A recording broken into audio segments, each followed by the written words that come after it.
Hi friends, అందరూ ఎలా ఉన్నారండి? మేమైతే బాగున్నాం.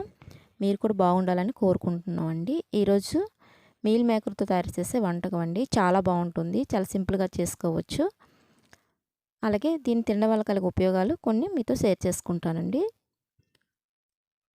ముందుగా మనం చిన్న బౌల్లో వాటర్ వేసుకొని కొంచెం సాల్ట్ వేసుకొని గోరువెచ్చగా అయ్యేటట్టు మనం చూసుకుందామండి. మరీ ఎక్కువగా వాటర్ అనేది కాకూడదు. గోరువెచ్చగా ఉంటే సరిపోతుంది.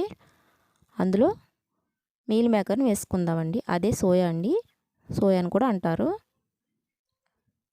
వేసుకొని ఒకసారి బాగా ములిగేలా చేసుకుందామండి. అందులో వేయడం వల్ల సోయా అనేది మెత్తగా అవుతుంది. అలా ఒకసారి కలుపుకొని ఒక 5 నిమిషాలు పక్కన పెట్టుకుందామండి. తర్వాత 5 నిమిషాల తర్వాత సోయాలో వాటర్ లేకుండా మనం అలా మెత్తగా ఫ్రై చేద్దామండి. వాటర్ అనేది ఉండకూడదు మీల్ మేకర్లో. అన్నీ కూడా ఆ విధంగా వాటర్ లేకుండా చేసుకుందాం. సోయా చేసిన వంటకాల్లో ఎక్కువగా ప్రోటీన్ ఉంటుందండి. సోయాలో ఎక్కువగా ఐసోఫ్లేవిన్స్లో ఈస్ట్రోజన్ లక్షణాలు ఎక్కువండి సోయా తినడం వల్ల. చూడండి, ఈ విధంగా మనం వాటర్ లేకుండా అన్నీ కూడా ఆ విధంగా చేసుకుందామండి. వాటర్ అనేది ఉండకూడదు ఈ కూరకు అనేది. నేను ఇది చపాతీ కోసం వండుతున్నానండి ఈ కర్రీ అనేది. తర్వాత అందులో కొంచెం సాల్టు, ఎగ్స్ 2 వేస్తున్నానండి. మీరు సోయా క్వాంటిటీ బట్టి వేసుకోవచ్చు ఎగ్స్ అనేవి. తర్వాత కొద్దిగా కారం అండి, పసుపు కారం 2 మిక్స్ చేసింది అది వేసుకొని ఒకసారి బాగా కలుపుకుందాం.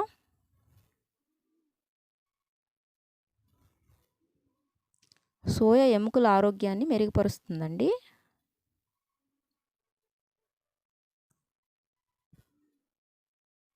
తర్వాత అందులో కొంచెం కార్న్ ఫ్లోర్ వేసుకుందామండి. కార్న్ ఫ్లోర్ వేసుకొని బాగా కలుపుకుందాం. బాగా కలపాలండి. ఎంత కలిపితే అంత బాగుంటుంది. సోయాకి బాగా పడుతుంది. ఇలా కలిపాక 10 నిమిషాలు పక్కన పెట్టుకుందామండి. సోయాకి బాగా పడుతుంది మసాలా అనేది. తర్వాత కడాయిలో కొంచెం ఆయిల్ వేసుకొని ముందుగా మనం ప్రిపేర్ చేసుకున్న సోయాని అందులో వేసుకుందామండి. వేసుకొని కదపకండి, అలా ఉంచండి. 1 మినిట్ 2 మినిట్స్ సోయాకి ఆ ఎగ్ అనేది బాగా పడుతుంది. అలా పడితేనే టేస్ట్ అనేది బాగుంటుందండి. అలాగే 1 మినిట్ 2 మినిట్ తర్వాత చూడండి బాగా పట్టింది కదండి. దేనికి అది సపరేట్ చేసుకుందామండి. సోయా అంటుకోకుండా సపరేట్గా చేసుకొని ఒకసారి ఫ్రై చేద్దాం.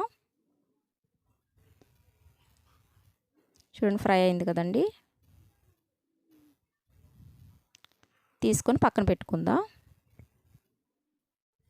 తర్వాత అదే కడాయిలో ఆయిల్ వేసుకొని కొద్దిగా ఆవాలు, జీలకర్ర, అందులోనే సన్నగా కట్ చేసిన ఉల్లిపాయలు కూడా వేసుకుందామండి. వేసుకొని ఒకసారి బాగా కలుపుకుందాం. అందులోనే చిన్నగా కట్ చేసిన పచ్చిమిర్చి అండి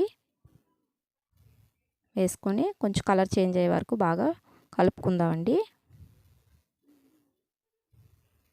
ఈ వీడియో చివరి వరకు చూడండి. నచ్చితే లైక్ చేయండి, షేర్ చేయండి, సబ్స్క్రైబ్ చేయండి ఫ్రెండ్స్. తర్వాత చిన్నగా కట్ చేసిన టమాటో ముక్కలండి వేసుకొని బాగా మగ్గనిద్దామండి. టమాటో మొత్తం పచ్చివాసన పోయే వరకు మూత పెట్టుకొని 10 నిమిషాల తర్వాత చూద్దామండి. చూడండి బాగా మగ్గింది టమాటా అనేది. మీల్ మేకర్ను సోయా బీన్స్ నుంచి తయారు చేస్తారటండి. కొద్దిగా సాల్ట్ వేసుకుందాం, కొంచెం మసాలా పౌడర్, కొద్దిగా కారం అండి. ఎందుకంటే ముందు వేసుకున్నాం కదా, కొద్దిగా వేసి సరిపోతుంది. వేసుకొని 1 మినిట్ కలుపుదామండి.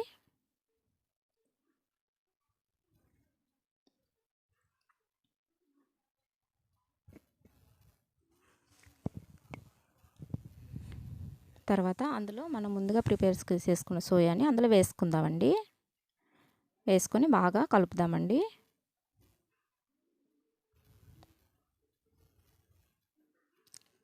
మా ఛానల్ ఇంతవరకు సబ్స్క్రైబ్ చేసుకున్న వాళ్ళందరూ థ్యాంక్ యూ అండి. Thank you so much.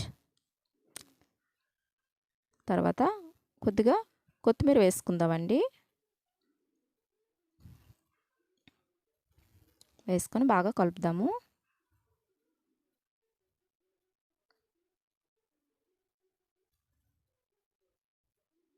మీరు కూడా ట్రై చేయండి. ట్రై చేసి ఎలా ఉందో కామెంట్లో చెప్పండి. ఒక 2 మినిట్స్ మనం మూత పెట్టుకుందామండి. మొత్తం సోయాకి బాగా పడుతుంది. తర్వాత 10 నిమిషాల తర్వాత చూద్దామండి. ఒకసారి బాగా కలుపుకుందాము.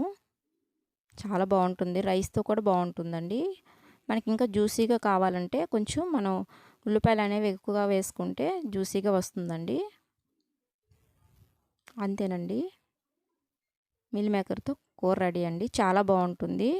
హెల్త్కి కూడా చాలా మంచిదండి. చాలా టేస్ట్గా ఉంటుంది. అంతేనండి. మరొక రెసిపీతో మళ్ళీ కలుసుకుందాం. బాయ్ అండి.